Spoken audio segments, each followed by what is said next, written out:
So,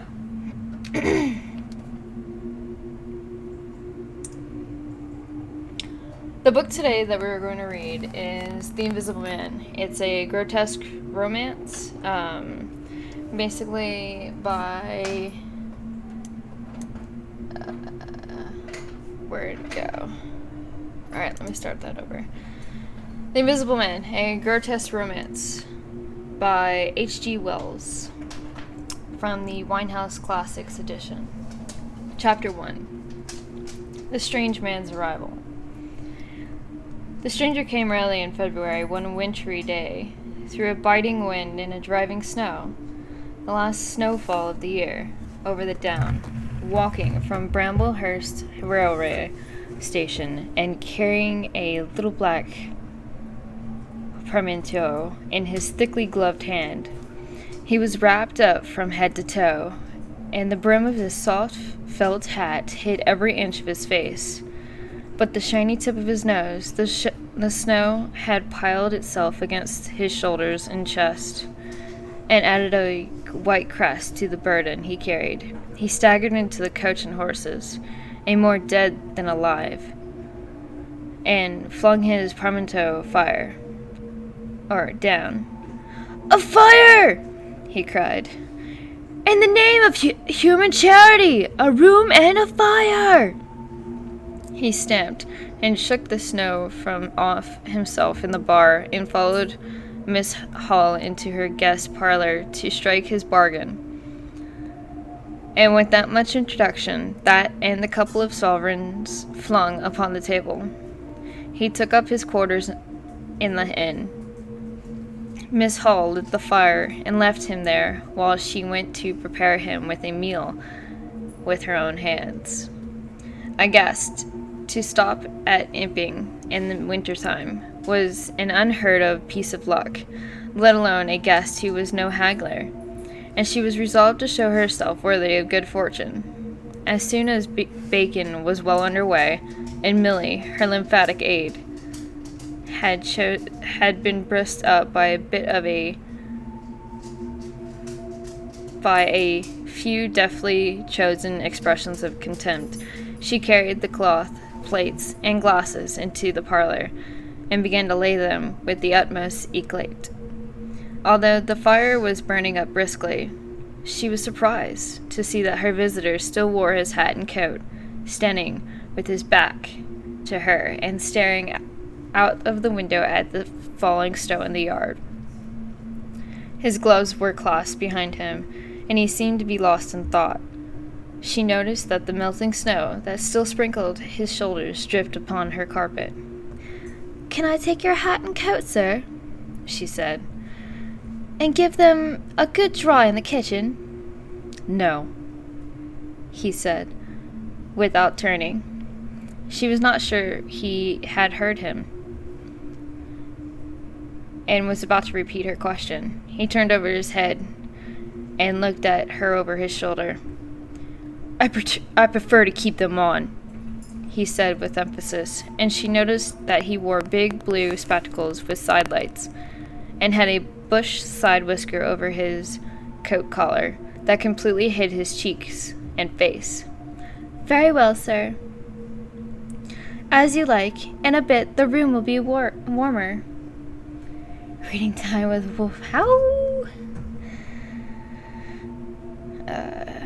He made no answer, and turned his face away from her again. And Miss Hall, feeling that her conversation advances were ill-timed, laid to rest of the table things in a quick staccato, and whisked out of the room. When she returned, he was still standing there, like a man of stone, his back hunched, his collar turned up, his drooping hat brimmed, turned down, hiding his face and ears completely. She put down the eggs and bacon with considerable emphasis, and called rather than said to him, "Your lunch is served, sir." "Thank you," he said at the same time, and did not stir until she was closing the door. Then he swung around and approached the table with a certain eager quickness. As she went behind the bar to the kitchen, she heard a sound, repeated at regular intervals. It went, the sound of a spoon being rapidly whisked round a basin. "That girl!" she said. "There! I clean forgot. It's her being so long." And while she herself finished mixing the mustard, she gave Millie a few verbal stabs for her excessive slowness. She had cooked the ham and eggs, laid the table, and done everything, while Millie, help indeed, had only succeeded in delaying the mustard, and him a new guest in wanting to stay. Then she filled the mustard pot, and putting it with a certain stateliness upon a gold and black tea tray, carried it into the parlor. She rapped and entered promptly. As she did so, her visitor moved quickly, so that she got but a glimpse of a white object disappearing behind the table. It would seem he was picking something from the floor. She rapped down the mustard pot on the table, and then she noticed the overcoat and hat had been taken off and put over a chair in front of the fire, and a pair of wet boots threatened rust to her steel fender. She went to these things resolutely. "I suppose I may not have to dry them now," she said in a voice that broke no denial. "Leave the hat," said her visitor in a muffled voice, and turning, he had raised his head and was sitting and looking at her. For a moment she stood gaping at him, too surprised to speak. He held a white cloth. It was a serviette he had brought with him over the lower part of his face, so that his mouth and jaws were completely hidden, and that there was a reason of his muffled voice. But it was not that which startled Miss Hall. It was the fact that all his forehead above his blue glasses was covered by a white bandage, and then another covered his ears, leaving not a scrap of his face exposed, excepting only his pink-peaked nose. It was bright, pink, and shiny, just as it had been at first. He wore a dark brown velvet jacket with a high, black, linen-lined collar turned up about his neck, the thick black hair escaping as it could below, and between the cross bandages projected him in curious tails and horns, giving him the strangest appearance conceivable. This muffled and bandaged head was so unlike what she had anticipated that for a moment she was rigid. He did not remove the serviette, but remained holding it, as she saw now, with a brown gloved hand, and regarding her with his inscrutable blue glasses. "Leave the hat," he said, speaking very distinctly through the white cloth. Her nerves began to recover from the shock they had received. She placed the hat on the chair again by the fire. "I didn't know, sir," she began. She stopped, embarrassed. "Thank you," he said dryly, glancing from her to the door and then at her again. "I'll have them nicely dried, sir, at once," she said, carried his clothes out of the room. She glanced at his white swathed head and blue goggles again as she was going out of the door, but his napkin was still in the front of his face. She shivered a little as she closed the door behind her. Her face was eloquent of her surprise and perplexed. "I never... There," she whispered. She went quite softly into the kitchen, and was too preoccupied to ask Millie what she was messing about with now when she got there. The visitor sat and listened to her retreating feet. He glanced inquiringly at the window before he removed his serviette and resumed his meal. He took a mouthful, glanced suspiciously at the window, took another mouthful, and then rose. Taking the serviette in his hand, walked across the room and pulled the blind down to the top of the white muslin that obscured the lower panes. This left the room in a twilight. This done, he returned with an easier air to the table and his meal. "The poor souls had an accident or an operation or something," said Miss Hall.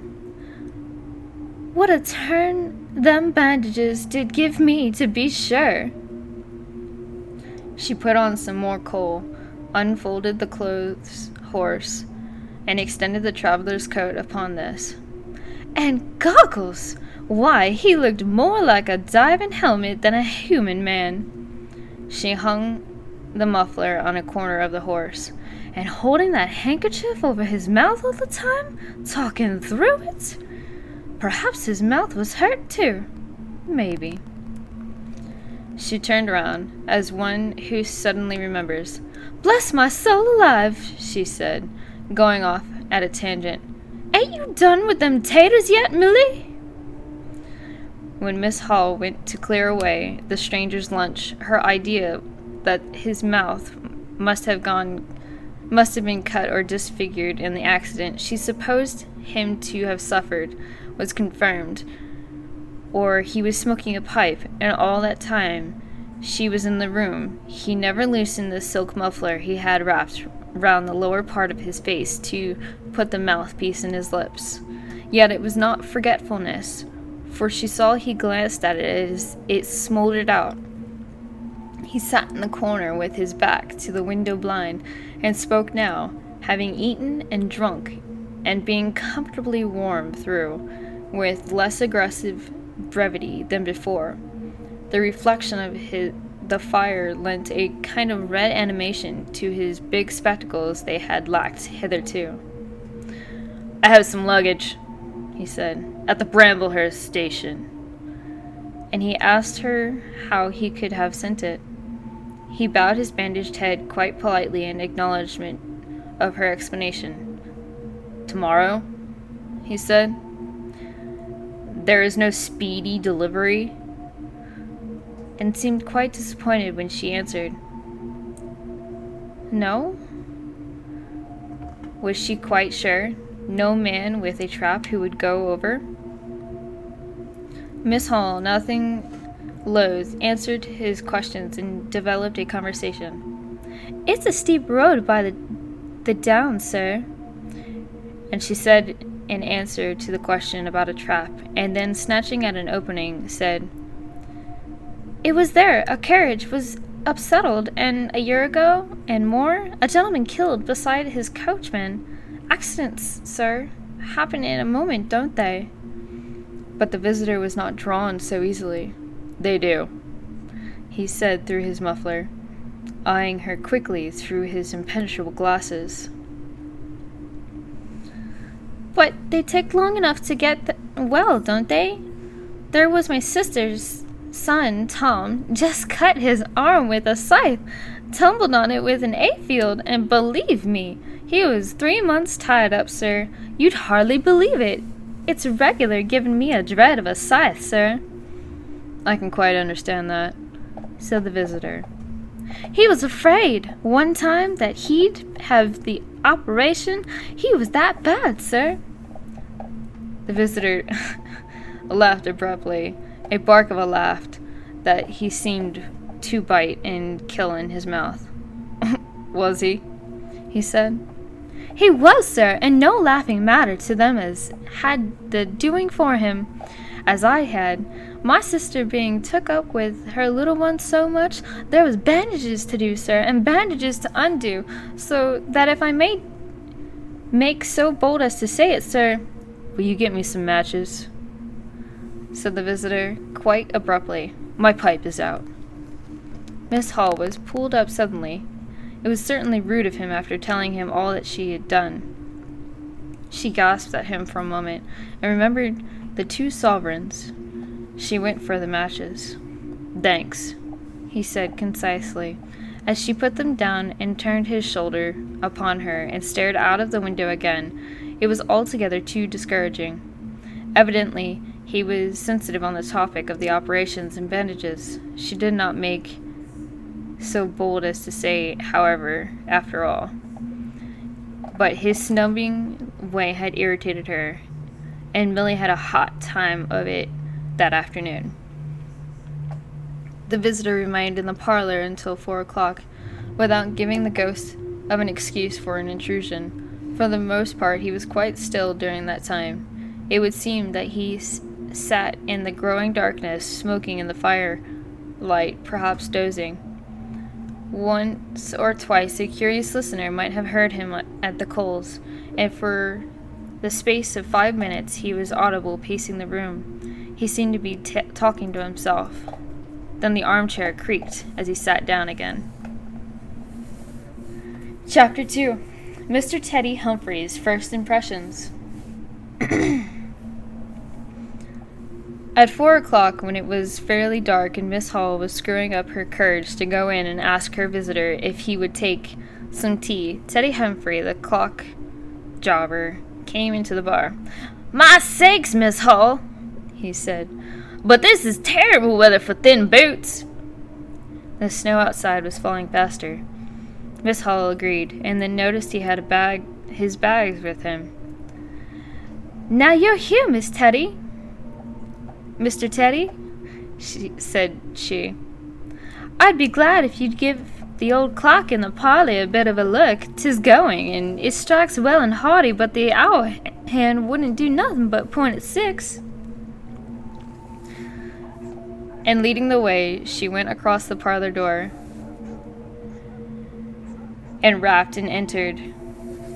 Her visitor, she saw as she opened the door, was seated in the armchair before the fire, dozing it would seem, with his bandaged head drooping on one side. The only light in the room was red glow from the fire, which lit his eyes like adverse railway signals, but left his downcast face in darkness, and scanty vestiges of the day that came in through the open door. Everything was ruddy, shadowy, and indistinct to her, the more so since she had just been lighting a bar lamp, and her eyes were dazzled. But for 1 second it seemed to her that the man she looked at had an enormous mouth wide open, a vast and incredible mouth that swallowed the whole of the lower portion of his face. It was the sensation of a moment, the white-bound head, the monstrous goggle eyes, and the huge yawn below it. Then he started up in his chair, put up his hand. "Southwest, thank you so much for the host. I appreciate it. I would say more, but I'm reading. I don't want to be disturbed. Thank you so much for that meaty host. Welcome, everybody. We're reading a book right now. The title is down below." Opened the door wide so that the room was lighter, and she saw him more clearly with the muffler held up to his face, just as she had seen him hold the serviette before. The shadows, she fancied, had tricked her. "Would you mind, sir, this man a-coming to look at the clock, sir?" she said, recovering from the momentary shock. "Look at the clock," he said, staring round in a drowsy manner and speaking over his hand, and then getting more fully awake. "Certainly." Miss Hall went away to get a lamp, and he rose and stretched himself. Then came to the light, and Mr. Teddy Humphrey, entering, was confronted by this bandaged person. He was, he says, taken aback. "Good afternoon," said the stranger, regarding him as Mr. Humphrey says. "Oh, good afternoon," said the stranger, regarding him as Mr. Humphrey says, with a vivid sense of the dark spectacles like a lobster. "I hope." "Oh, God." "I hope," said Mr. Humphrey, "that it's no intrusion." "None whatsoever," said the stranger. "Though I understand," he said, turning to Miss Hall, "that this room is really to be mine for my own private use." "I thought so, sir," said Miss Hall. "You'd prefer the clock." "Certainly," said the stranger. Certainly, but as a rule, I'd like to be alone and undisturbed. But I'm really glad to have the clock seen too, he said, seeing a certain hesitation in Mr. Humphrey's manner. Very glad. Mr. Humphrey had intended to apologize and withdraw, but this anticipation reassured him. The stranger turned around with his back to the fireplace and put his hands behind his back, and presently he said, when the clock mending is over, I think I should like to have some tea, but not till the clock mending is over. Miss Hall was about to leave the room. She made no conversational advances this time, because she did not want to be snubbed in front of Mr. Humphrey. When her visitor asked her if she had made any arrangements about his boxes at Bramblehurst,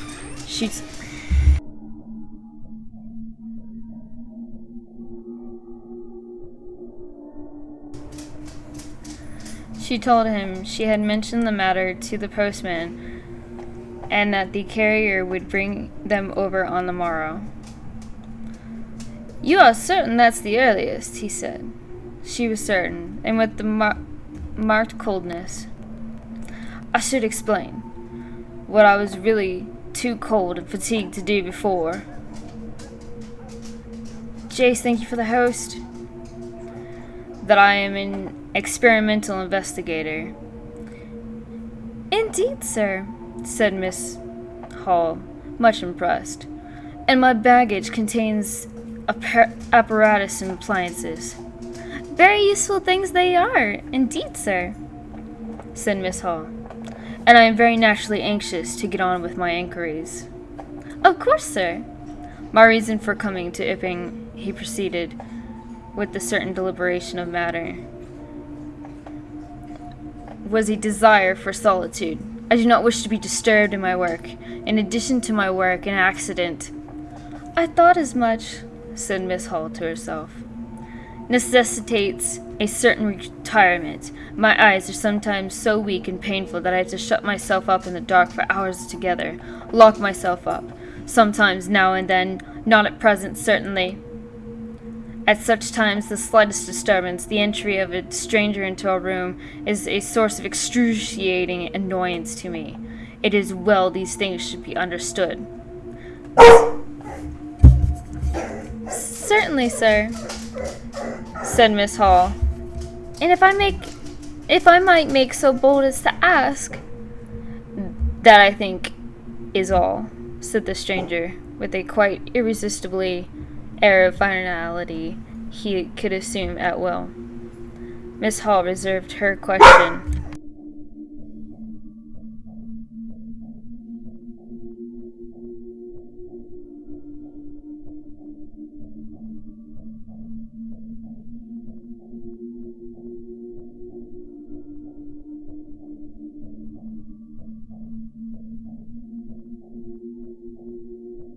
I'm sorry, guys. I have stuff in the background, such as dogs and doors and keys and roughhousing. So I apologize if the reading is a little bit distracting. But without further ado, let us continue. Miss Hall reserved her questions in sympathy for a better occasion. After Miss Hall had left the room, he remained standing in front of the fire, glaring so Mr. Humphrey puts it, at the clock mending. Mr. Humphrey not only took off the hands of the clock and the face, but extracted the works, and he tried to work in a slow and quiet and unassuming a matter as possible. He worked with the lamp close to him, and the green shade threw a brilliant light upon his hands, and upon the frame and wheels and left rest of the room shadowy. When he looked up, color patches swam in his eyes, bringing constitutionally, of course, of a curious nature. He had removed the works, a quite unnecessary proceeding with the idea of delaying his departure and perhaps falling into conversation with the stranger. But the stranger stood there, perfectly still and silent. So still, it got on Humphrey's nerves. He felt alone in the room and looked up, and there, gray and dim, was the bandaged head and blue lenses staring fixedly with a mist of green spots drifting in front of them. It was so uncanny to Humphrey that for a minute they remained staring blankly at one another. Then Humphrey looked down again, a very uncomfortable position. One would like to say something. Should he remark that the weather was very cold for that time of year? He looked up as to take aim with the inductory shot. "The weather," he began. "Why don't you finish and go?" said the rigid figure, evidently in the state of painful suppressed rage. "All you've got to do is fix the hour hand on the axle. You're simply humbugging." "Certainly, sir. 1 minute more and I overlooked," said Miss Humphrey, finished and went. But he went, feeling excessively annoyed.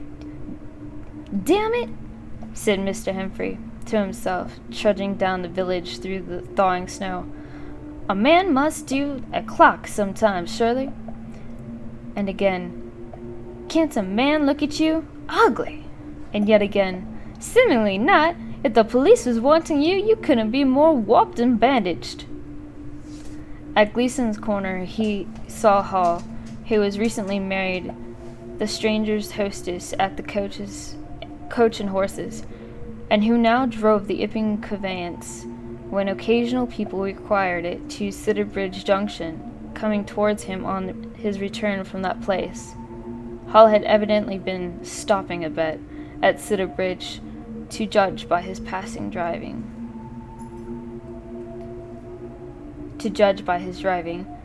"Ah, do, Teddy," he said, passing. "You gotta run up home," said Teddy. Hall very excitedly pulled up. "What's that?" he said. "Rum-looking customers stopping at the Coach and Horse," said Teddy. "My sakes!" And he proceeded to give Hall a vivid description of his grotesque guest. Looks a bit like a disguise, don't it? I'd like to see the man-face if I had him stopping in my place," said Humphrey. "But women are all that trustful, whereas strangers are concerned. He took your rooms, and he ain't even given a name, Hall." "You don't say so," said Hall, who was a man of sluggish apprehension. "Yes," said Teddy. "By the week, whatever he is, you can't get rid of him under the week. And he's got a lot of luggage coming in tomorrow, so he says. Let's hope it won't be stones and boxes, Hall." He told Hall how his aunt at Hastings had been swindled by a stranger with empty portmanteau, although he left Hall vaguely suspicious.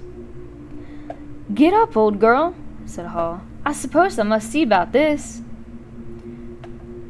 Teddy trudged on his way with his mind considerably relieved.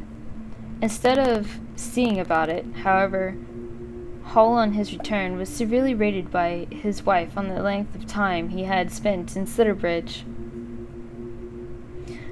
and his mild inquiries were answered snappishly and in a manner not to the point. But the seed of suspicion Teddy had sown germinated in the mind of Mr. Hall in spite of these discouragements. "You don't know everything," said Mr. Hall, resolved to ascertain more about the personality of his guest at the earliest possible opportunity. And after the stranger had gone to bed, which he did about 9:30, Mr. Hall went very aggressively into the parlor and looked very hard at his wife's furniture, just to show that the stranger wasn't master there, and scrutinized closely and looked contemptuously a sheet of mathematical computations the stranger had left. When retiring for the night, he instructed Miss Hall to look very closely at the stranger's luggage. Teddy trudged on his way with his mind when it came the next day. "You mind your own business, Hall, and I'll mind mine," said Miss Hall. She was all the more inclined to snap at Hall because the stranger was undoubtedly an unusually strange sort of stranger, and she was by no means assured about him in her own mind. In the middle of the night she woke up dreaming of huge white heads like turnips that came trailing after her at the end of interminable necks, and with vast black eyes, but being a sensible woman, she subdued her terrors and turned over and went to sleep again. Chapter 3. The 1001 Bottles. So it was on that 29th day of February, at the beginning of the thaw, this singular person fell out of infinity into Ipping village. Next day his luggage arrived through the slush, and very remarkable luggage it was. There was a couple of trunks indeed, such as a rational man might need, but in addition there were a box of books, big fat books, of which some were just in an incomprehensible handwriting, and a dozen or more crates, boxes, and cases, containing objects packed in straw, as it seemed to Hall, tugging with a casual curiosity at the straw glass bottles. The stranger, muffled in a hat, coat, gloves, and wrapper, came out impatiently to meet Fearenside's cart, while Hall was having a word or so of gossip preparatory to helping being them in. Out he came, not noticing Fearenside's dog, who was sniffing in a diligent spirit at Hall's legs. "Come along with those boxes," he said. "I've been waiting long enough." Oh, wrong person. And he came down the steps towards the tail of the cart as if to lay hands on the smaller crate. No sooner had Fearenside's dog caught sight of him, however, than it began to bristle and growl savagely, and when he rushed down the steps it gave an undecided hop and then sprang straight at his hand. He cried Hall, jumping back, for he was no hero with dogs, and Fearenside howled, "Lie down!" and snatched his whip. They saw the dog's teeth had slipped the hand, heard a kick, saw the dog execute a flanking jump and get home on the stranger's leg, and heard the ripping of his trousers. Then the finer end of Fearenside's whip reached his property, and the dog, yelping with dismay, retreated under the wheels of the wagon. It was all the business of a swift half-minute.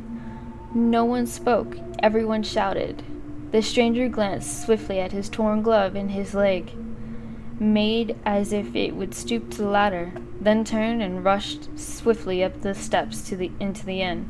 They heard him go headlong across the passage and up the uncarpeted stairs to his bedroom. "You brute, you!" said Fearenside, climbing off the wagon with his whip in his hand, while the dog watched him through the wheel. "Come here," he said, Fearenside. "You better!" Hall had stood gaping. "He was bit," said Hall.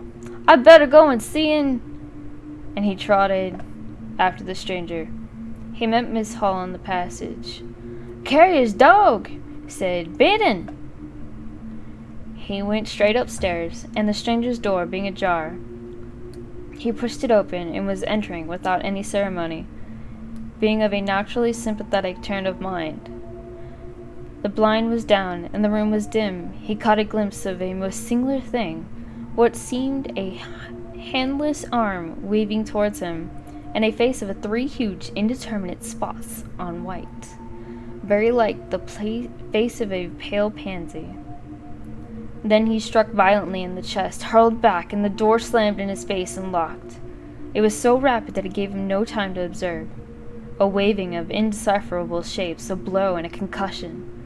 There he stood on a dark little landing, wonder what it might have been that he had seen. A couple of minutes after he rejoined the little group that had formed outside the coaches and horses. There was Fearenside's telling about it all over again, For the second time, there was Miss Hall saying his dog didn't have no business to bite her guests. There was Huckster, the general dealer from over the road, interrogative, and Sandy Wagers from the forge, judicial. Besides women and children, all of them saying fatuities. Wouldn't let him biting me, I knows. Tastes right. Have such dogs. What he biting for then? And so forth. Mr. Hall, staring at them from the steps and listening, found it incredible that he had seen anything so remarkable happen upstairs. Besides, his vocabulary was altogether too limited to express his impression. "He don't want no help, he says," he said in answer to his wife's inquiry. "We'd better be a-taking of his luggage in. He ought to have it cauterized at once," said Mr. Huckster, "especially if it's at all flamed." "I'd shoot, and that's what I'd do," said a lady in the group. Suddenly the dog began to growl again. "Come along!" cried an angry voice in the dark doorway, and there stood the muffled stranger with his collar turned up and a hat brim bent down. "The sooner you get those things in the better, I'll be pleased." It is stated by an anonymous bystander that his trousers and gloves had been changed. "Was you hurt, sir?" said Fairnside. "I'm rare sorry that dog—" "Not a bite. Never broken the skin. Hurry up with those things," said the stranger. He then swore to himself, so Mr. Hall asserts. Directly the first crate was, in accordance with his directions, carried into the parlor. The stranger flung himself upon it with extraordinary eagerness, and began to unpack it, scattering the straw with utter disregard of Miss Hall's carpet. And from it he began to produce bottles, little fat bottles containing powders, small and slender. Bottles contained colored and white fluids. Fluted blue bottles labeled poison bottles with round bodies and slender necks. Large green glass bottles with large white glass bottles. Bottles with glass stoppers and frosted labels. Bottles with fine corks.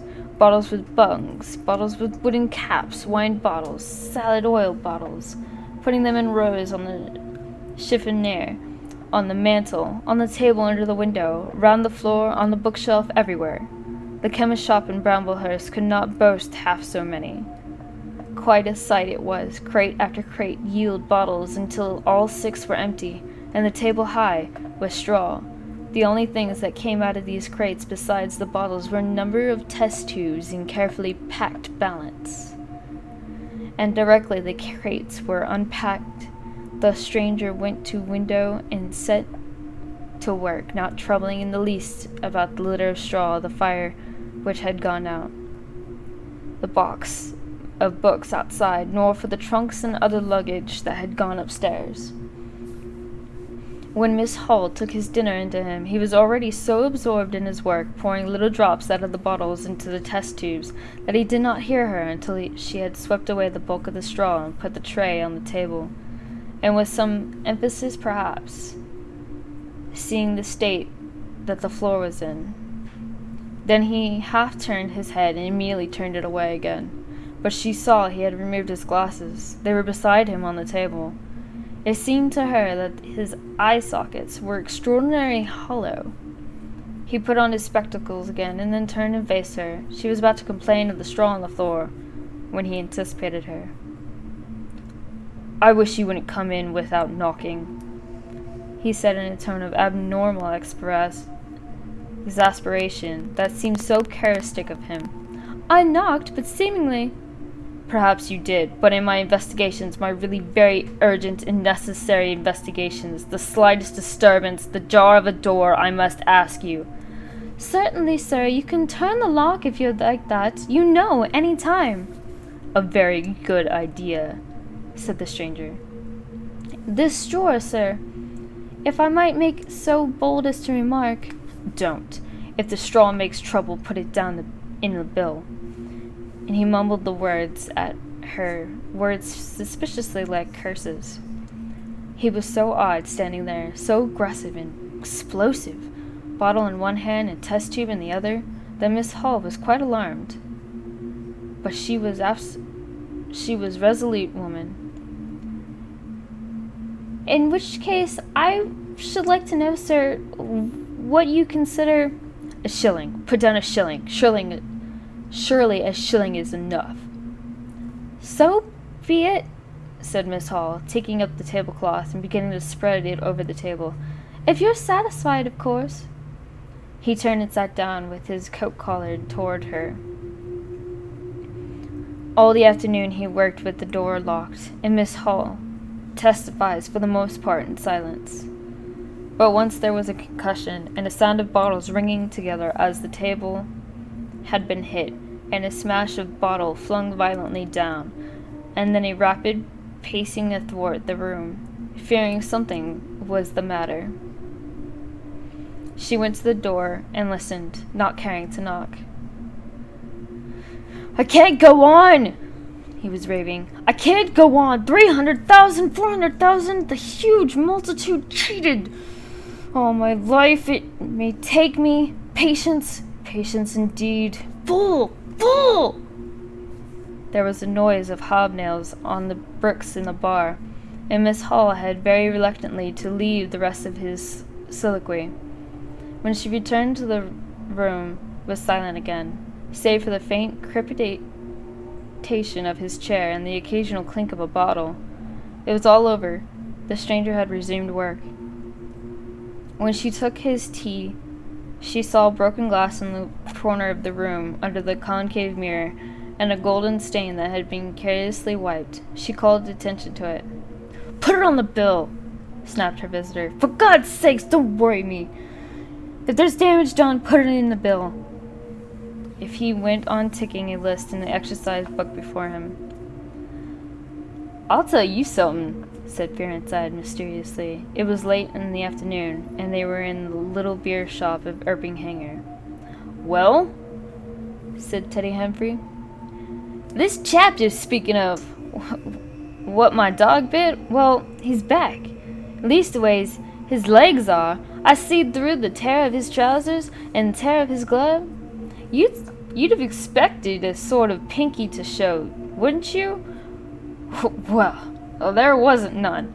Just blackness. I'll tell you, he was black as my hat.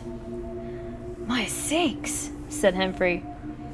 It's a rummy case altogether. Why, his nose is as pink as paint. That's true, said Fearenside. I knows that, and I tell ye what I'm thinking. That man's a piebald, Teddy. Black here and white there in patches, and he's ashamed of it. He's a kind of half-breed, and the colors come off all patchy instead of mixing. I've heard of such things before, and it's common way with horses, as anyone can see. Alright, guys. So that was the first 3 chapters of The Invisible Man. We're going to switch over to The Cry of Fear because, well, I want to play some crazy, fun little games, and it's a scary game. It's actually been brought up to my attention that I should play this based off of one of my subs. And, yeah. Let's do this. I'm going to change the game. Hold on. Cry of Fear.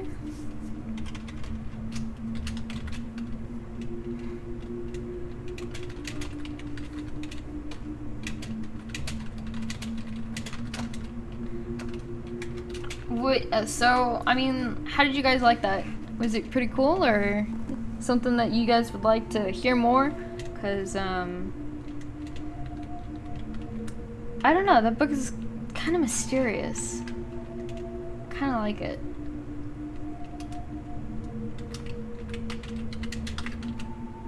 Seems cool game, my dude. Hey! How are you, Stinger? I haven't seen you in fucking forever, dude.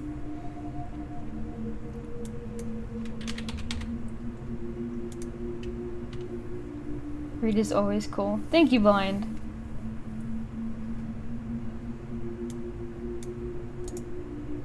Copy.